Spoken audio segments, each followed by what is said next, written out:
Shalom, shalom, shalom, shalom. Que le Seigneur nous bénisse. Que le Dieu d'Israël soit avec chacun d'entre nous. Nous verrons aujourd'hui pourquoi la vie de certaines personnes sont bloquées après les rapports sexuels. Plusieurs personnes ont constaté que après avoir eu des rapports sexuels, ou bien après s'être mis en couple, ou bien après avoir épousé certaines personnes, leur vie a totalement basculé. Et cette situation a perdu sans explication. Parce que les problèmes arrivent, les situations arrivent, les tragédies arrivent, mais on ne sait pas d'où viennent ces problèmes. Tantôt on accuse les sorciers, tantôt on accuse les ennemis, mais en grande partie, nos problèmes sont liés au sexe. Ainsi, plusieurs vies ont été bloquées après avoir eu des rapports sexuels. Et je vais vous expliquer pourquoi ta vie est bloquée après des rapports sexuels. L'un des plus grands canaux et les plus puissants canaux de transmission dans le corps humain est le sexe. Raison pour laquelle Satan a récupéré le sexe pour influencer et commander totalement la terre. Je vais vous expliquer un mystère très simple. Pendant un rapport sexuel, il y a ce qu'on appelle l'échange de fluides ou de sécrétions. Il y a donc échange de sémences. Mais la sémence a deux dimensions. Il y a la dimension physique et la dimension spirituelle. Chaque partenaire, lors d'un rapport sexuel, va transmettre à l'autre sa sémence. Une partie de lui-même sous forme de liquide physique ou bien de liquide spirituel, qui sera son image et selon sa ressemblance, comme le dit la Bible. Sachant que l'être humain est composé de trois parties, sa semence, c'est-à-dire le sperme, est composé aussi de trois parties et les sécrétions vaginales sont composées aussi de trois parties. L'homme est composé de l'âme, de l'esprit et du corps. La même chose pour le sperme, la même chose pour les sécrétions vaginales. Donc, chacun va transmettre lors du rapport sexuel, au travers de sa semence, une copie de lui-même à son partenaire. C'est-à-dire que l'homme va mettre à la femme une partie de lui-même, une image de lui-même, et la femme va donner aussi à l'homme une image d'elle-même. Ce qu'elle est spirituellement, elle le donnera à l'homme.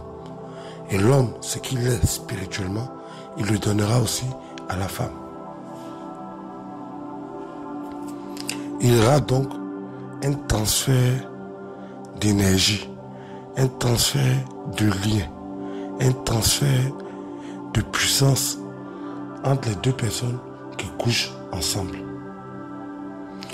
Mais il est important que nous sachions que la vie, la mort, la santé, la maladie, le succès, l'échec, l'esclavage, la royauté, la bénédiction, la malédiction, toutes ces choses-là se trouvent dans le sang.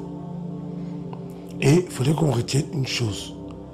De la même manière que la bénédiction est contagieuse, la malédiction aussi est contagieuse. Chaque personne doit retenir ceci. Après 5 minutes de plaisir, si tu n'y prends pas garde, tu peux détruire totalement ta vie et ton étoile. Fais donc attention avec qui tu couches.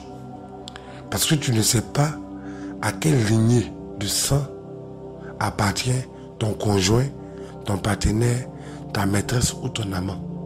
Tu ne connais pas du tout sa lignée de sang.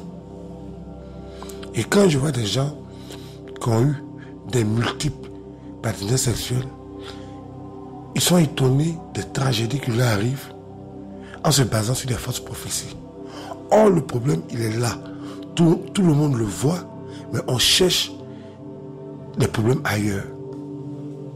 Et tant qu'on va fuir réellement la cause de nos problèmes, il n'y aura jamais, jamais, jamais de solution. Plusieurs personnes ont échoué dans la vie à cause d'un rapport sexuel de 5 minutes. Plusieurs personnes ont tué leur futur à cause d'un échange de sang. Voilà pourquoi c'est triste quand je regarde dans nos églises, je regarde les chrétiens toujours en train de faire des prières hasardeuses. Oui, Seigneur, purifie-moi. Oui, Seigneur, purifie-moi. Mais ce n'est pas seulement ton âme qui est souillée, c'est ton corps qui est souillé. Tu demandes à Dieu de purifier ton âme et ton corps même qui est souillé, qui était l'objet de souillure là, il n'est pas purifié, il n'est pas nettoyé.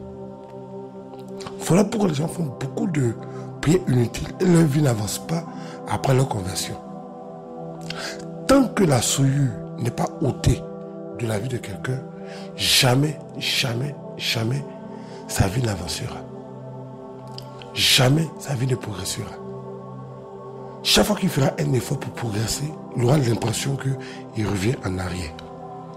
Comme je l'ai dit tout à l'heure, beaucoup de personnes ont détruit totalement leur vie à cause de 5 minutes de rapports sexuels. Les gens, on ne peut même pas compter le nombre de partenaires sexuels qu'ils auraient dans leur vie. On ne peut même pas compter. 30, 40, 50, 60, 70, on ne sait même pas. Et tout ce mélange, tout ce karma-là, accumulé sur la tête d'un seul individu. Et on est étonné qu'on meurt vite. On est étonné qu'on a des tragédies. Et on pense que c'est aller danser à l'église et faire des ribobo ribaba qui vont purifier le corps de quelqu'un. Un corps qui a été souillé de 1001 manières. Il ne s'agit pas de culpabiliser. Il s'agit surtout d'avoir les solutions spirituelles adaptées à chaque situation. Et quand ton corps, ton âme et ton esprit ont été pollués, il faut que tu enlèves la mauvaise semence de ton corps physique et de ton corps spirituel.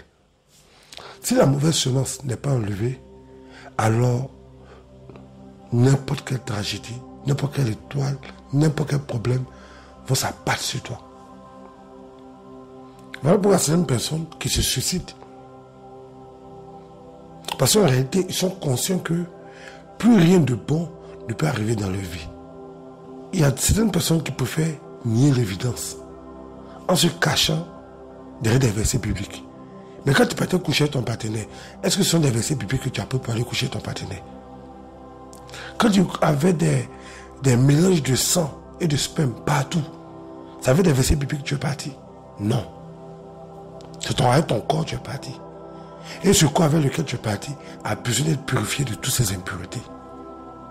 Voilà pourquoi il est important non seulement de prier, mais de faire des invocations et des bains spirituels adaptés pour régler ces problèmes les plus profonds et les plus persistants. Il faut que tu retiennes une chose. Toutes les personnes avec qui tu as eu des rapports, vous avez eu des échanges de fluides, c'est-à-dire que de sperme et de sécrétion vaginale. Autrement dit, chacun a transmis son identité à l'autre, avec toutes les conséquences que cela peut avoir. Donc que le Seigneur nous bénisse, que le Seigneur nous aide. Il y a beaucoup de choses que nous pourrions dire là-dessus. Si tu vois qu'un problème ne finit pas, après les prières, après le combat spirituel, tout ça, il faut te dire que tu as eu une mauvaise semence qui travaille dans ton corps spirituel, qui fait que ta vie n'avance pas. Et si tu veux en sortir, il te faut des prières adaptées, il te faut des invocations adaptées, et puis il te faut véritablement quelqu'un pour te suivre. Quelqu'un qui s'y connaît dans le domaine spirituel et qui te permettra de pouvoir vaincre cette malédiction qui travaille contre toi. Que le Seigneur nous bénisse, que le Seigneur nous aide. Que le Seigneur nous assiste. Shalom.